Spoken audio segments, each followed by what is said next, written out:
Vamos mergulhar no mundo fantástico da biologia. Hoje nós vamos trabalhar sistema ABO. Herança dos grupos sanguíneos na espécie humana, ou sistema ABO. Todo mundo é bem atento aqui a esse quadro. Temos aqui o genótipo, aqui é a informação genética do indivíduo, o fenótipo, que é a expressão do genótipo, o aglutinogênio, que é o antígeno. O que é um antígeno? É uma substância tóxica. E a aglutinina, que é o anticorpo, ou os anticorpos. O que são anticorpos? Substâncias, proteínas de defesa.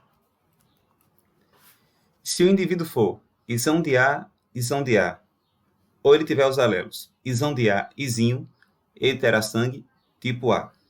Quem tem sangue tipo A vai ter presente na membrana plasmática da hemácia o aglutinogênio A, ou antígeno A, que na verdade é um carboidrato, que vai identificar o tipo de sangue.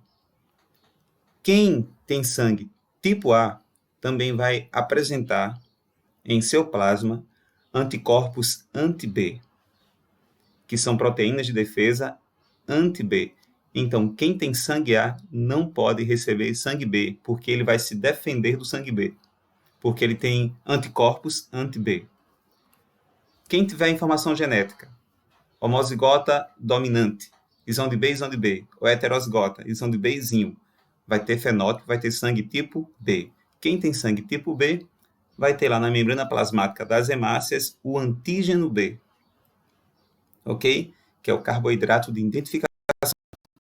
Quem tem sangue tipo B, também vai ter presente no plasma sanguíneo anticorpos de defesa anti-A. O que isso quer dizer? Que quem tem sangue B não pode receber sangue tipo A, tá certo? Porque ele tem proteínas de defesa contra esse sangue. E quem tiver, o indivíduo que tiver os alelos isão de A e isão de B, aqui é um caso de codominância, ele vai ter sangue tipo AB. Neste caso, ele vai ter os dois carboidratos de identificação na membrana plasmática da hemácia. Ele vai ter o antígeno A e o antígeno B. Porém, ele não vai exibir nenhum dos anticorpos, nem anti-A, nem anti-B. Tá bom? Ok. E quem tiver os dois alelos recessivos, izinho e izinho, vai ter sangue tipo O. Quem tem um sangue tipo O, que também seria chamado de sangue tipo 0, porque não tem nem a presença do antígeno A na membrana plasmática da hemácia, nem a presença do antígeno B. Porém, quem tem sangue tipo O vai apresentar ambas as aglutininas, ou seja, ambos os anticorpos, anti-A e anti-B. Então, quem tem sangue tipo O não pode receber sangue nem do tipo A, nem sangue do tipo B, porque ele tem defesa contra esses dois tipos de sangue. Tá bom assim? Vamos continuar. Temos aqui um teste do tipo sanguíneo. Aqui nós temos 4 lâminas. Cada lâmina dessa representa um indivíduo, uma pessoa. Como é que se faz o teste sanguíneo?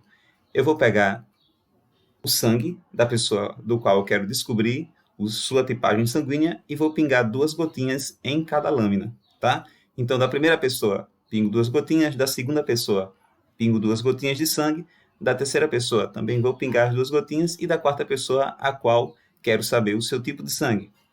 Depois de pingar as gotinhas de sangue, eu vou adicionar a cada gota o soro anti-A. Observe, nesse soro aqui eu vou ter anticorpos anti-A.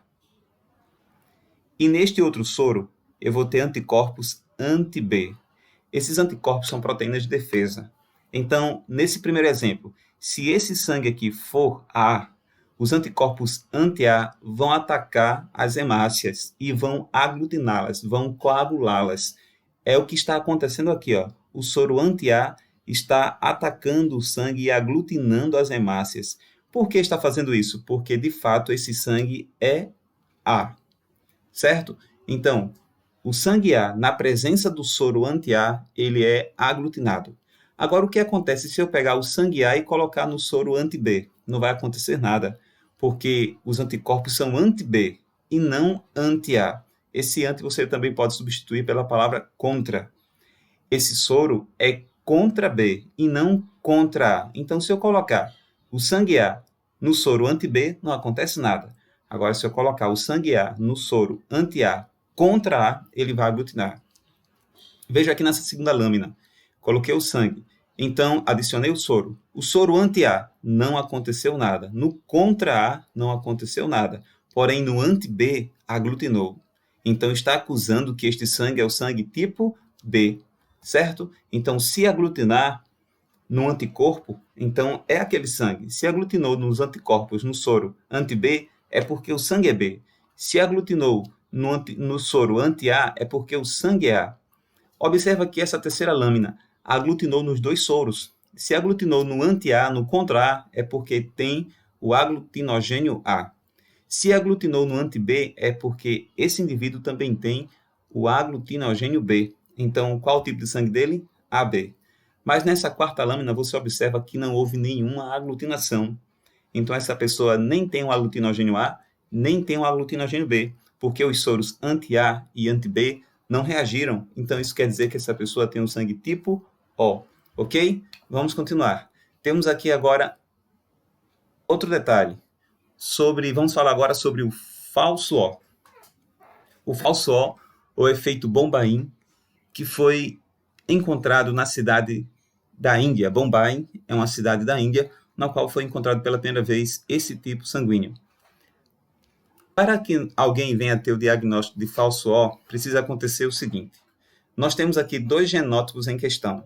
Esse genótipo 1 você já conhece muito bem, que são os alelos responsáveis pela produção dos nossos aglutinogênios. Então, se eu tiver o alelo isão de A, eu vou ter o aglutinogênio A, vou ter sangue tipo A. Se eu tiver o alelo isão de B, tanto em homozigose como em heterozigose, eu vou ter o sangue tipo B. Se eu tiver ambos os alelos isão de A e isão de B, no caso de codominância, eu vou ter o sangue tipo AB. Porém, se eu tiver ambos os alelos recessivos, então eu não vou produzir nem o antígeno A, nem o antígeno B. Eu vou ter o sangue tipo O ou tipo 0. Tá bom? Só que, para que esses alelos produzam o antígeno, eles precisam de uma substância precursora, tá bom?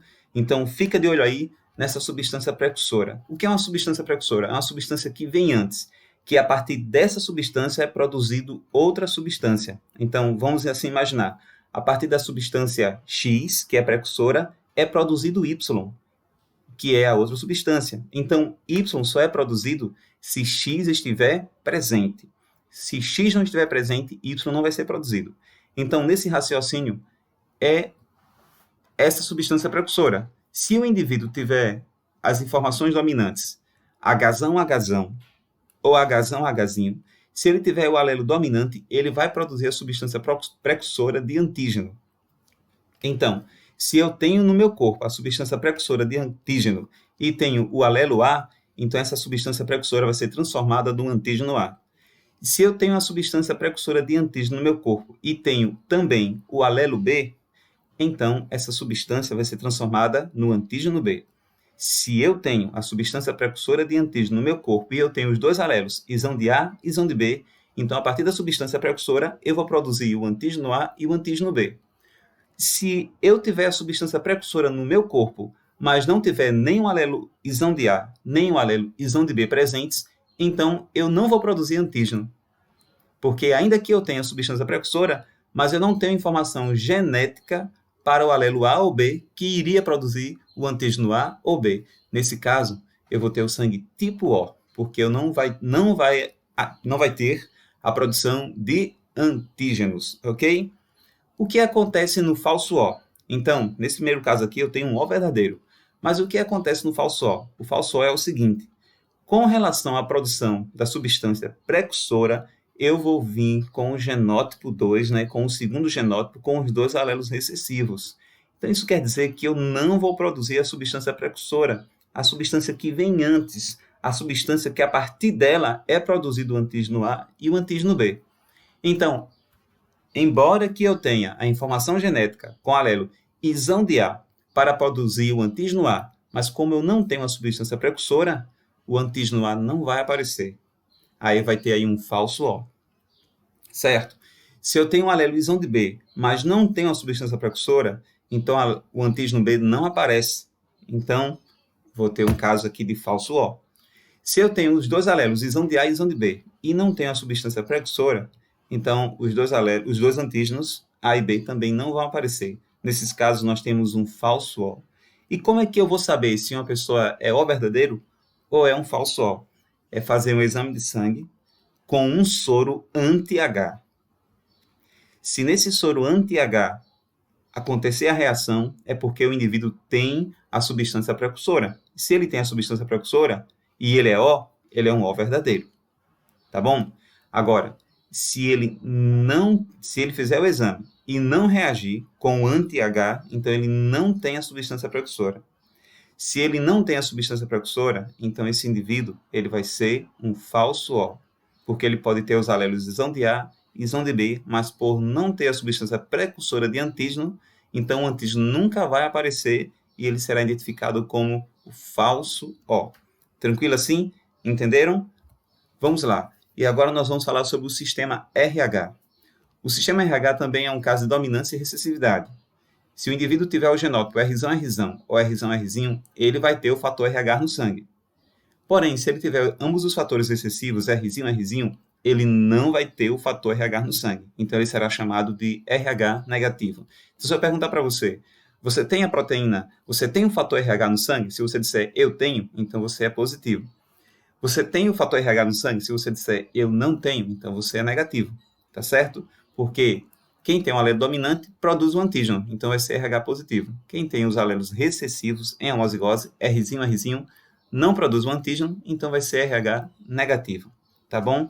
Então, aqui nesse gráficozinho aqui de doação, sempre quando a gente diz o nosso tipo sanguíneo, a gente diz, né, A positivo. A tem a ver com o sistema ABO e o positivo tem a ver com o sistema RH. Qual é o teu tipo de sangue? AB negativo. AB tem a ver com o sistema ABO e o negativo tem a ver com o fator RH. Então, o fator RH negativo pode doar para quem tem RH positivo. Agora, quem tem RH positivo não pode doar sangue para quem tem RH negativo. Por quê? Porque o indivíduo que tem sangue RH negativo, ele vai produzir anticorpos contra o RH, anticorpos anti-RH. E isso pode acontecer do seu sangue coagular e ele vir a óbito, tá bom? Então, o sangue RH negativo pode doar para quem é RH positivo. Agora, quem é RH positivo não pode doar sangue para o RH negativo. Nesse caso, nós podemos olhar aqui para esse gráfico da transfusão, gráfico de transfusões. Então, vamos lá. Quem tem sangue A pode doar sangue para o tipo AB. Mas quem tem sangue tipo AB não pode doar para A. Aí você vai fazer a seguinte pergunta: por que não pode? Aí você vai responder: porque A tem anti-B. Então, AB não pode doar para A porque A tem anti-B. Tá? Quem tem sangue tipo B pode doar para B. Mas por que pode doar para B? Porque a B não tem anti-B. A B não tem anti-B, não tem defesa contra B. Porém, quem tem sangue tipo AB não pode doar para B.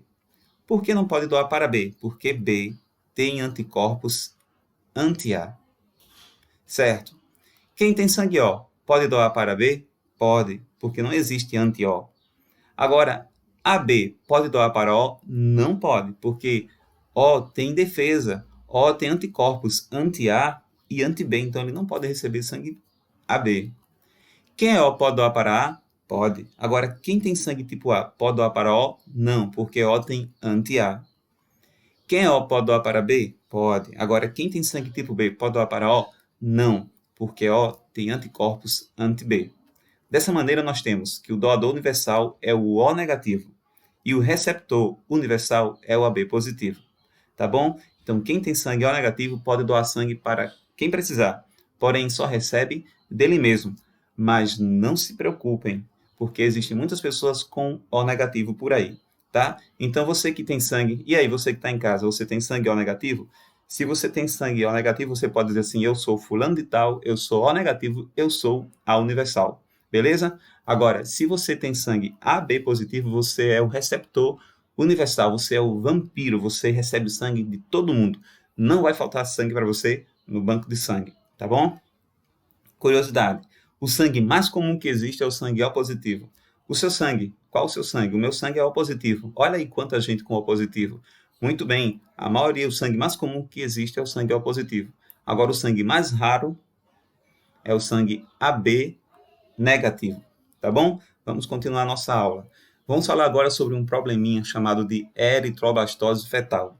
Isso tem tudo a ver com o fator RH. Você que é mulher, que é uma menina e que tem sangue RH negativo, fica de olho no que eu vou te dizer agora, tá bom?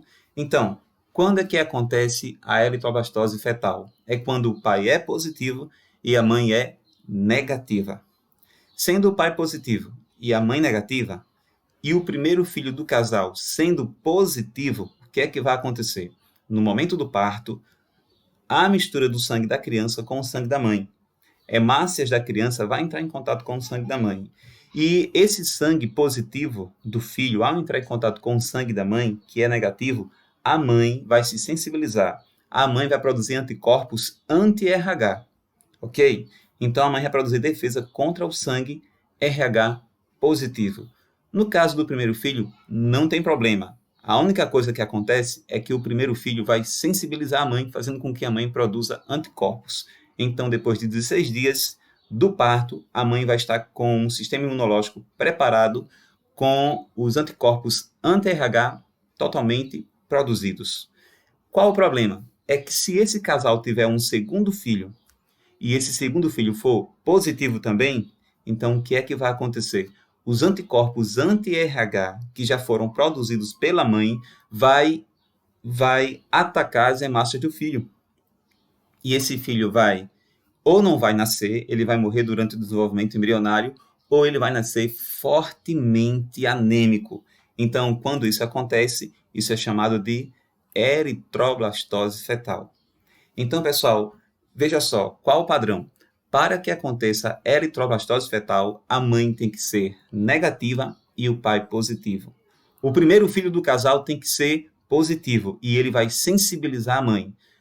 O seu sangue vai fazer com que a sua mãe produza anticorpos, mas aí o primeiro filho não nasce com problema nenhum. O segundo filho do casal, se ele também for positivo, o que vai acontecer? A mãe já produziu os anticorpos. E os anticorpos da mãe vai atacar as hemácias do filho, fazendo com que ele nasça fortemente anêmico, apresentando um problema chamado de eritroblastose fetal. Agora, uma pergunta. Professor, nunca o primeiro filho vai nascer com essa doença? Pode sim. O primeiro filho pode nascer com essa doença.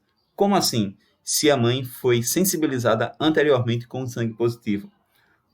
Um exemplo, se ela sofreu algum acidente ou fez alguma cirurgia a qual precisou tomar sangue, e ao tomar esse sangue, ela tomou um sangue positivo. Então, ela se sensibilizou, ela já produziu anticorpos antes de ter o primeiro filho. Então, nascendo o primeiro filho positivo, então os anticorpos já produzidos na mãe vão atacar as hemácias do filho e ele vai nascer fortemente anêmico. Isso é o que diz essa observação aqui. O primeiro filho pode apresentar a doença, caso a mãe tenha sido sensibilizada anteriormente com o sangue RH positivo, tá ok? Então, observe aqui essa imagem, a primeira gravidez, o filho RH positivo, a mãe RH negativo. No momento do parto, hemácias do filho entram em contato com o sangue da mãe, fazendo com que a mãe se sensibilize, produzindo anticorpos anti-RH. Tranquilo, o primeiro filho nasce normalmente. Porém, na segunda gestação, na segunda gravidez, nascendo o filho positivo, o que é que vai acontecer? Os anticorpos já produzidos pela mãe e já na circulação sanguínea da mãe, vai atacar o filho, as hemácias do filho, fazendo com que ele ou venha a morrer ou nasça fortemente anêmico. Tá bom, pessoal? Então, bebê afetado com DHPN, que significa dizer doença hemolítica perinatal, ou DHRN, doença hemolítica do recém-nascido. Então, observe como ele nasce fortemente anêmico, muito inchado. Olha essa criancinha aqui, nasceu com hepatoesplenomegalia, ou seja, o inchaço do fígado, petequias hemorrágicas, ou seja, essas manchas vermelhas na pele, forte anemia e bilirrubinemia, ou seja, a presença de bilirrubina no sangue. Por quê? Porque devido à inflamação do fígado, o fígado não está conseguindo metabolizar a bilirrubina, tá certo? E ela fica acumulada no sangue. Tá certo, pessoal? Vamos fazer aqui um treinamento. O sistema RH em seres humanos é controlado por um gene com 2 alelos, dos quais o alelo dominante, Rzão, é responsável pela presença do fator RH, então RH positivo, nas hemácias, e, portanto, o fenótipo RH positivo. O alelo recessivo Rzinho é responsável pela ausência do fator RH, e, portanto, vai ter o fenótipo negativo. Então, com base no heredograma acima, determine os genótipos dos indivíduos 1, 2, 3, 4, 5 e 6, respectivamente. Então, pessoal, veja só, embora que no enunciado não viesse dizendo que o RH positivo era dominante e que o RH negativo era recessivo, por esse heredograma dava para descobrir. Porque, por exemplo, como aqui um casal positivo tem um filho negativo, então, com certeza, essa herança negativa ela é recessiva, porque ela está escondida nos pais e apareceu nos filhos. Compreende? Então, daria para identificar perfeitamente bem. Então, RH negativo é uma herança excessiva determinada pelos alelos Rzinho, Rzinho. E os pais, nesse caso, estão em heterozigose, Rzão, Rzinho, Rzão, Rzinho, passando o alelo Rzinho para a filha. Ok? A mesma coisa acontece no segundo cruzamento aqui. O filho é RH negativo e os pais RH positivo, porém eles se encontram em heterozigose, porque passou o alelo recessivo para o filho. Aí dessa forma nós temos que o indivíduo 1 é Rzão, Rzinho, o indivíduo 2 é Rzão, Rzinho, o indivíduo 3 é Rzinho, Rzinho, o indivíduo 4 é Rzão, Rzinho, o indivíduo 5 é Rzão, Rzinho, o indivíduo 6 é Rzinho, Rzinho. Então, a alternativa letra B. Tranquilo? Vamos lá, a mais uma questão. Uma mulher recebeu uma transfusão sanguínea. Opa, olha, uma mulher recebeu transfusão sanguínea. Seu primeiro filho nasce com eritrobastose fetal. Classifique quanto ao grupo sanguíneo RH, a mulher, seu esposo, seu marido, a criança e o sangue que a mulher recebeu na transfusão. Então, nesse caso aí, a primeira criança já nasceu afetada com a eritroblastose fetal. Então, o que acontece? A mulher tem que ter sangue negativo, tá certo? O marido dela, sangue positivo. O sangue da criança também tem que ser positivo. E o sangue que ela recebeu na transfusão também foi positivo, porque foi o sangue positivo que sensibilizou ela, fazendo com que ela produza anticorpos. Então, fica aí a alternativa B. Ok, pessoal? Então, muito bem. Assim, nós chegamos ao final da nossa aula, tá? Bons estudos e até a próxima!